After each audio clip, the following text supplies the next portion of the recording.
जो भी है, तो उस प्रकार से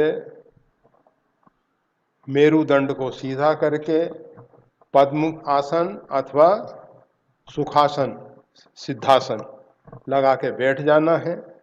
बैठने के बाद नासिका, आज्ञा चक्र, नाभि, ये सब एक स्ट्रेट लाइन में, एक सीधी रेखा। और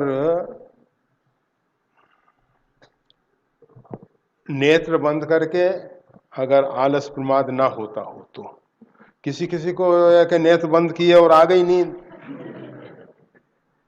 और वो तंद्रा में प्रवेश कर जाते हैं और कहते हैं बड़ा अच्छा ध्यान हुआ आज तो ध्यान ऐसा लगा कुछ मालूम ही नहीं पड़ा, 2 घंटे हो गए, 1 घंटा हो गया। परंतु मेरुदंड सीधा होने पर ये जो जालंधर बंद है, ये जो ठोड़ी है, इसमें आ जाती है, यहाँ जगह बनाई गई है उसके लिए।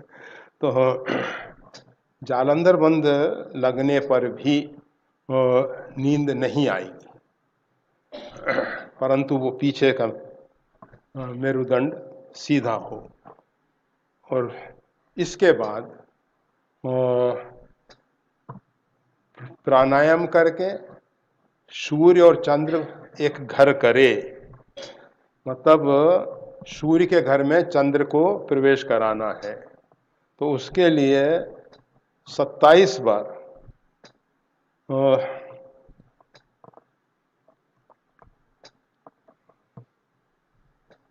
बाईं तरफ से, लेफ्ट साइड से श्वास को लेना है, राइट से निकाल देना है, बारंबार एक ही क्रिया।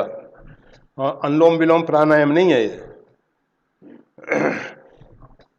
तो बारंबार लेफ्ट से श्वास ले और राइट से निकाल दे।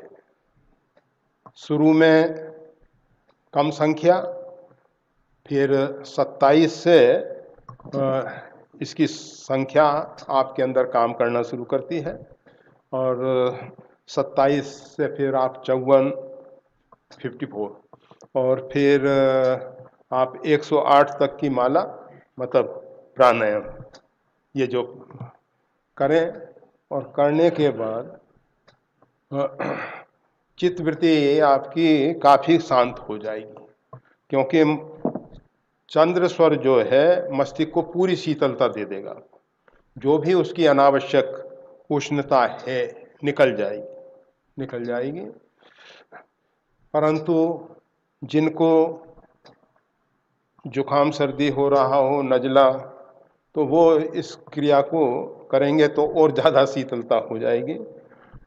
वैसे जुकाम भी 2 प्रकार से होता है, एक गर्मी से होता है, एक ठंडी से होता है।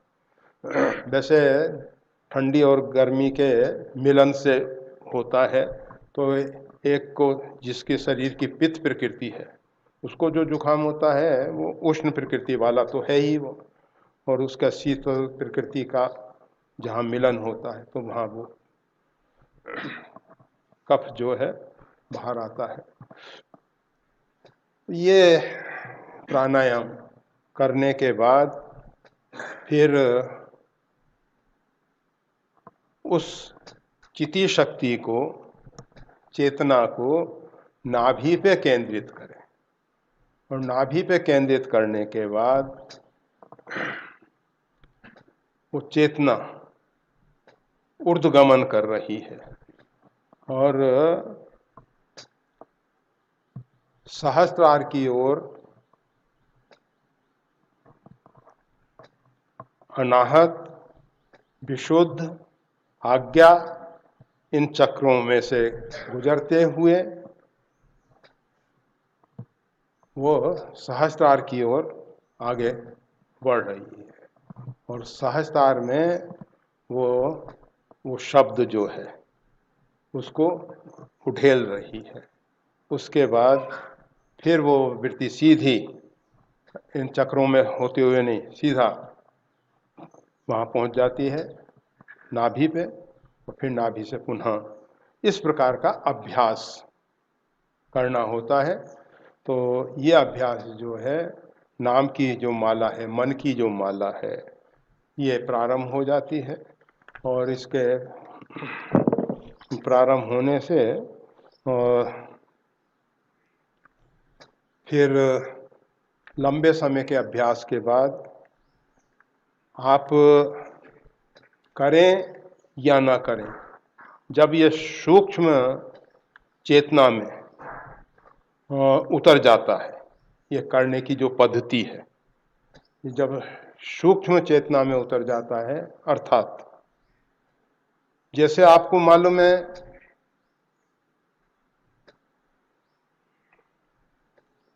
कोई व्यक्ति का नाम आपको याद नहीं आ रहा है, आप बहुत याद करने की कोशिश करते हो, नहीं आता है, जाने आप दूसरे काम धंधे में लग जाते हो। कभी कभी उस 2-4 घंटे बाद, कभी कभी दूसरे दिन, कभी कभी तीसरे दिन अचानक वो नाम आ जाता है।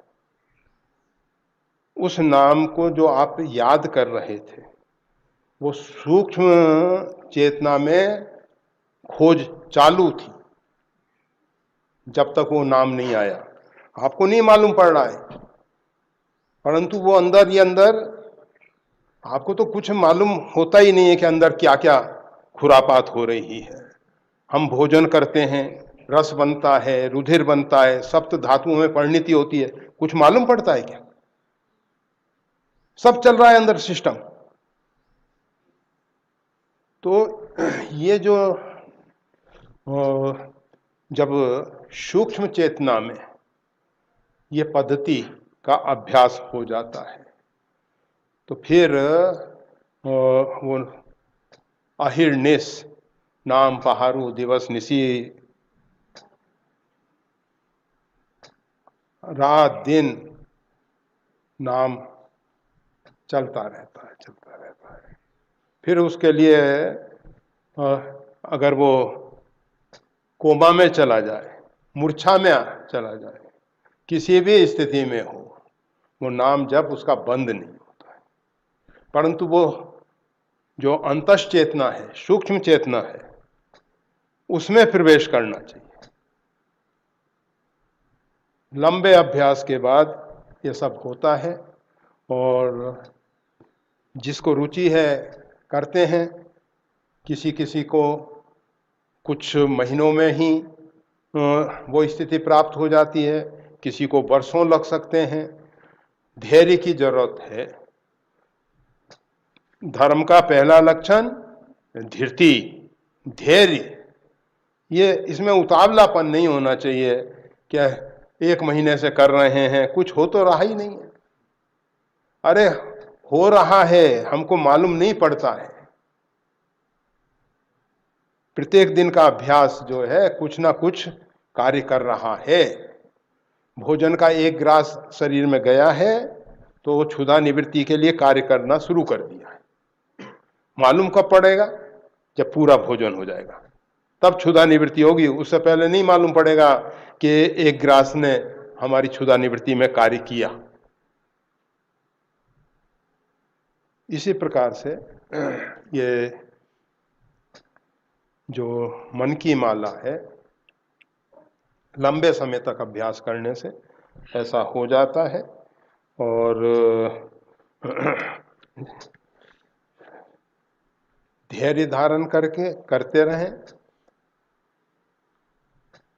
अगर कुछ इसमें रुकावटें आती हैं, विघ्न आते हैं, तो परमात्मा से प्रार्थना करें। शरणागति मंत्र का जप करते हुए शरणागति भाव को दृढ़ करें और परमात्मा से प्रार्थना करें कि प्रभु आपके बच्चे हैं, ये पता नहीं जीव कितने शरीरों को धारण कर चुका है, कितने शरीरों में भटक चुका है, और वहाँ वहाँ भटकते हुए